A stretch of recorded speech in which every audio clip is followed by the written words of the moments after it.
రాష్ట్ర వనరుల సంపదను ప్రజలకు పంచుతామని డిప్యూటీ సీఎం మల్లు భట్టి విక్రమార్క, మంత్రులు తుమ్మల నాగేశ్వరరావు, పొంగులేటి శ్రీనివాసరెడ్డి అన్నారు. బుధవారం ఖమ్మం కలెక్టరేట్ కార్యాలయంలో రైతు భరోసా పథకంపై రాష్ట్ర కేబినెట్ కమిటీ చైర్మన్, రాష్ట్ర ఉప ముఖ్యమంత్రి, ఆర్థిక, ఇంధన శాఖల మంత్రి భట్టి విక్రమార్క, మల్లు అధ్యక్షతన ఉమ్మడి ఖమ్మం జిల్లా విస్తృత స్థాయి సమావేశం జరిగింది. సమావేశంలో కేబినెట్ సభ్యులు, రాష్ట్ర వ్యవసాయ, మార్కెటింగ్, సహాయకార, చేనేత, జౌళి శాఖల మంత్రి తుమ్మల నాగేశ్వరరావు, రాష్ట్ర రెవెన్యూ, హౌసింగ్, సమాచార, పౌర సంబంధాల శాఖల మంత్రి పొంగులేటి శ్రీనివాసరెడ్డిలు పాల్గొన్నారు.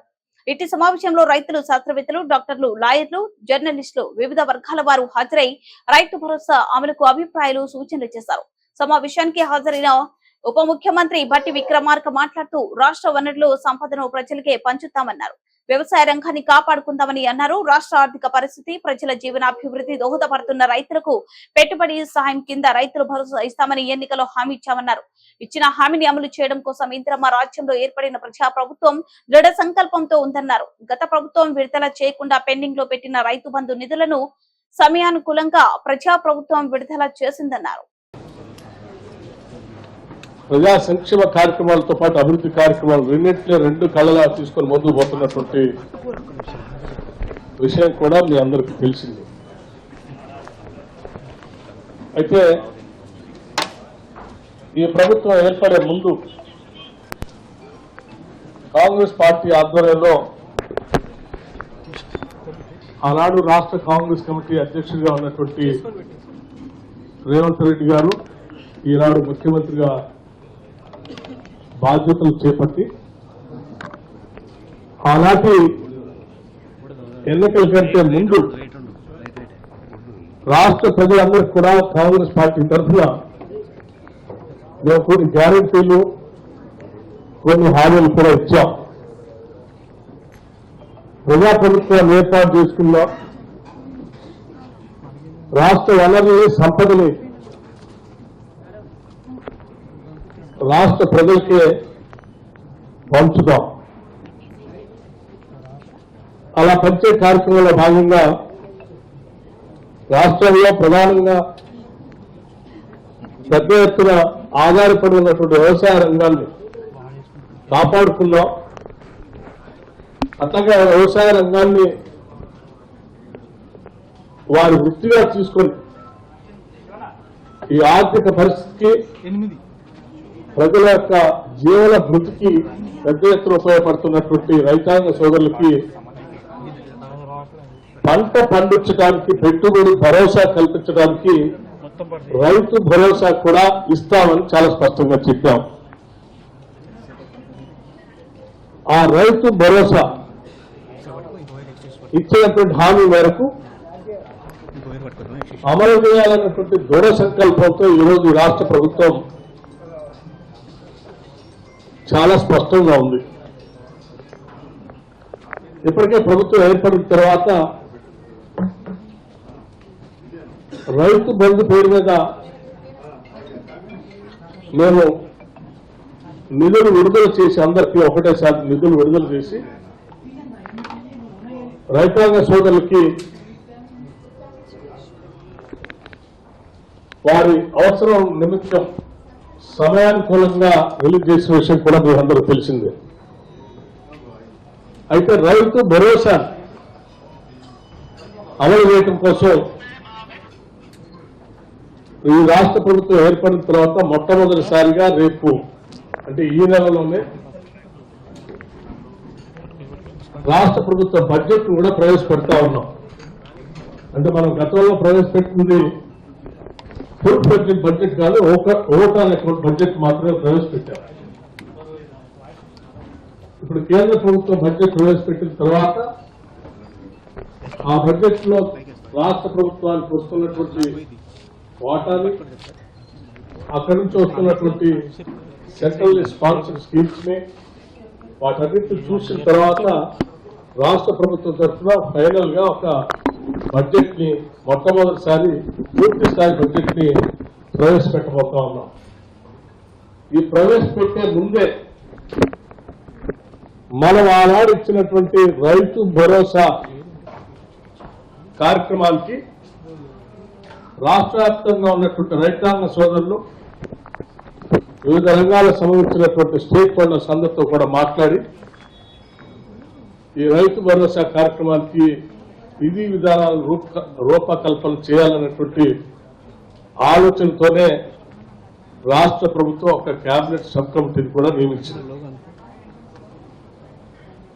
ఆ కేబినెట్ సబ్ కమిటీలో నేను మంత్రి ఇద్దరు కలెక్టర్లకి, అగ్రికల్చర్ డిపార్ట్మెంట్ వారికి, అదే రకంగా ఎమ్మెల్యేలు ఉన్నారు, కార్పొరేషన్ చైర్మన్లు ఉన్నారు, ఇంకా ముఖ్యులు చాలా మంది ఉన్నారు. వారందరికీ, ఈ కార్యక్రమానికి హాజరైన మీడియా మిత్రులందరికీ, ముఖ్యంగా రైతులతో పాటు ఈ రాష్ట్ర ప్రభుత్వానికి సూచనలు ఇవ్వటానికి, రైతులు ఎలా చేస్తే బాగుంటుందో రాష్ట్ర ప్రభుత్వం నిర్ణయం తీసుకోవటానికి ముందే మీ సూచనలు తెలపటానికి విచ్చేసిన ప్రతి ఒక్కరికి రాష్ట్ర ప్రభుత్వ పక్షాన, నా పక్షాన మనస్ఫూర్తిగా కృతజ్ఞతలు, అభినందనలు తెలియజేస్తున్నాను. పెద్దలు భట్టి గారు చెప్పినట్లు ఈ రాష్ట్ర ప్రభుత్వం నుంచి ఖర్చు పెట్టే ప్రతి రూపాయి రాష్ట్ర ప్రజలు వివిధ రూపాలలో రాష్ట్ర ప్రభుత్వానికి చెల్లిస్తున్న డబ్బు అనేది ఈ రాష్ట్రాన్ని పరిపాలిస్తున్న మా అందరికీ తెలియంది కాదు. గత ప్రభుత్వంలో ఏ స్కీములు ఏర్పాటు చేసినా, ఏ పేదోళ్ళకి కానీ ఏ కార్యక్రమాన్ని చేపట్టాలనుకున్నా ఆనాడు ప్రజల అభిప్రాయాలు ఏనాడు సేకరించలేదు. కేవలం 4 గోడల మధ్య నిర్ణయాలు తీసుకొని ఆ నిర్ణయాలని ఆనాటి ప్రభుత్వం ప్రజల మీద రుద్దేది. ఈనాడు అలా కాదు. ఏదైతే ఈ సంపద ఉందో, ఏదైతే ఈనాడు ఈ రైతులకు కానీ, పేదవాళ్ళకి కానీ, బడుగు బలహీన దళిత గిరిజనులకి గౌరవ ముఖ్యమంత్రి రేవంత్ రెడ్డి గారి నాయకత్వంలోని ఈ ప్రభుత్వం పేదోడి ప్రభుత్వంగా పనిచేస్తుందో, ఆ చేసే ప్రతి పైసా అకౌంట్ చెప్పాల్సిన బాధ్యత ఈ రాష్ట్ర ప్రభుత్వ పక్షాన మా అందరి మీద ఉంది. నిర్ణయం మేమేమి ప్రియాక్యుపైడ్ మైండ్ తో ఇక్కడ కూర్చోలేదు. ఇందాక భట్టి గారు కానీ, తుమ్మల గారు కానీ చెప్పినట్లు ఓపెన్ గా డిబేట్ చేసి ప్రజల నుంచి ఏవైతే అభిప్రాయాలు వస్తాయో, రైతుల నుంచి ఏ అభిప్రాయాలు వస్తాయో, నిజంగా ఎవరికి సహాయం చేస్తే ఆ రైతులు మంచిగా ఆనందంగా ఉంటారో అనేది మీ నుంచే ఆ వివరాలు సేకరించి ఈ రాష్ట్ర ప్రభుత్వం చేయాలన్నదే ఈ సభల యొక్క ముఖ్య ఉద్దేశం. సబ్ కమిటీగా అధ్యక్షులుగా భట్టి గారు, మిగతా మెంబర్లు మేమందరం ఒక ఉమ్మడి ఖమ్మం జిల్లానే కాదు, రాష్ట్రంలో మిగతా 9 జిల్లాల్లో కూడా రైతులు, ప్రజలు, ప్రముఖుల యొక్క అభిప్రాయాలు సేకరించుకొని మీ అభిప్రాయాలన్నింటినీ క్షుణ్ణంగా పరిశీలించి ఆ తదుపరి నిర్ణయం తీసుకొని భట్టిగా చెప్పినట్టు రేపు రాబోయే అసెంబ్లీలో మీరిచ్చే సూచనల్ని అసెంబ్లీలో పెట్టి ఏదైతే ఈనాడు ప్రధాన ప్రతిపక్షం నిన్న మొన్న మాట్లాడుతుంది, అసెంబ్లీ కొద్ది రోజుల్లోనే ఉంది.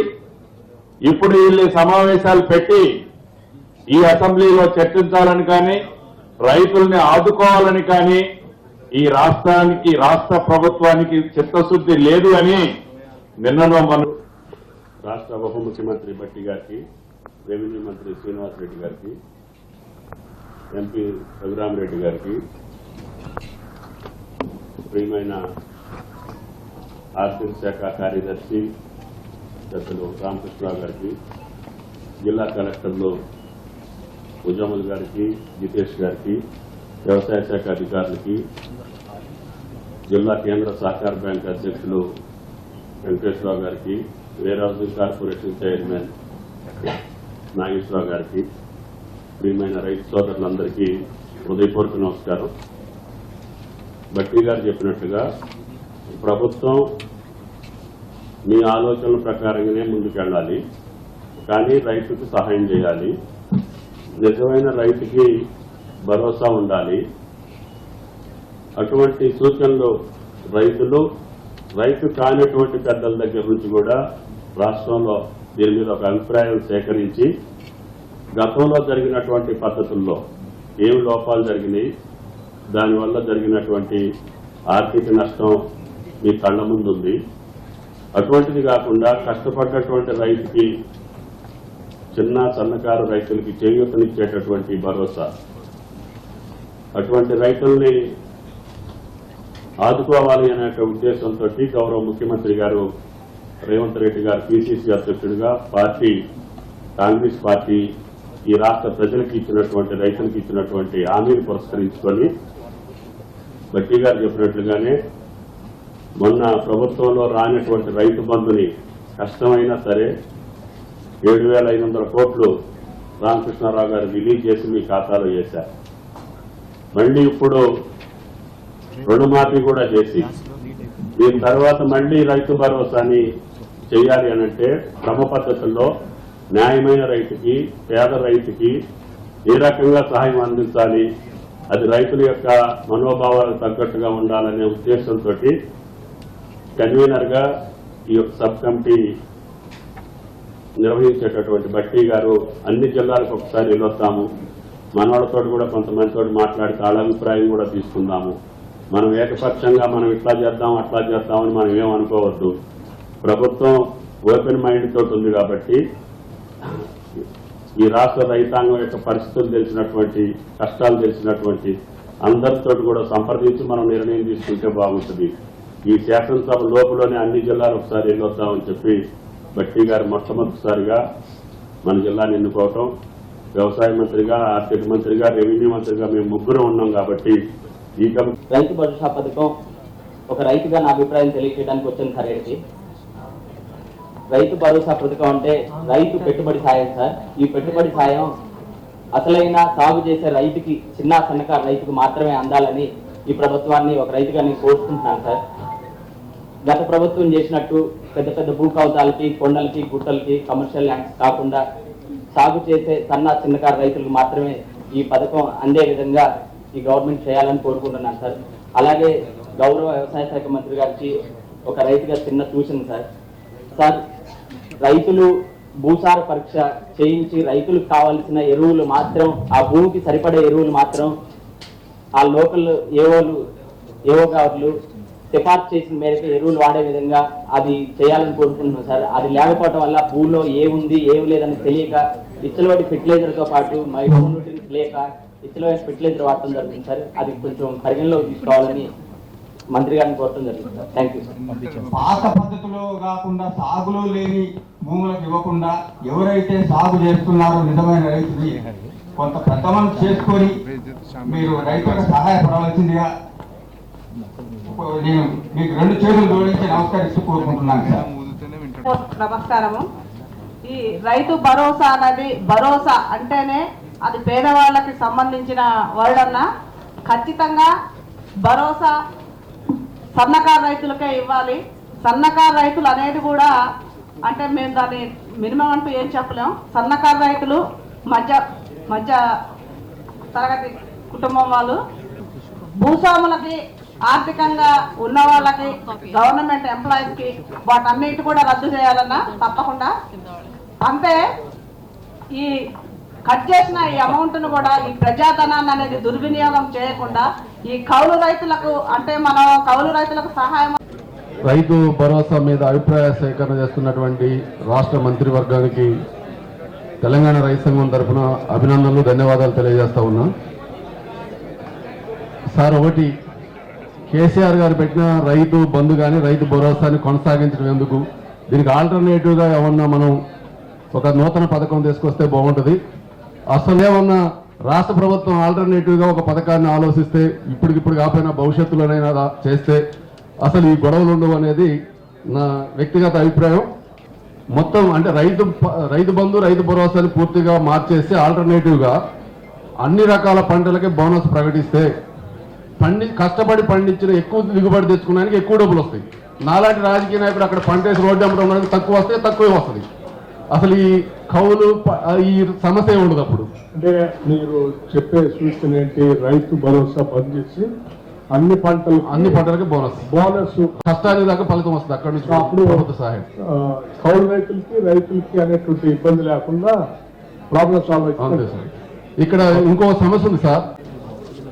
సన్నకారు చిన్నకారు రైతులకి రైతు భరోసా ఇస్తే బాగుంటుందని, రెండవది కౌలు రైతులకి వాళ్ళని గ్రామాల్లో సభలు గుర్తించి కనీసం వాళ్ళకు సంవత్సరం సమయం ఇచ్చి ఆ సంవత్సర కాలంలో వాళ్ళకి కావాల్సినటువంటి ఎరువుల్లో కానివ్వండి, వ్యవసాయ పనిముట్లో కానివ్వండి, గతంలో తైవాన్ పంపులు లాంటి స్ప్రేలు ఇచ్చాం 14 కంటే ముందు, అట్లాంటివన్నీ కూడా దానిలో ఇస్తే బాగుంటుందని చెప్పి నా సూచన.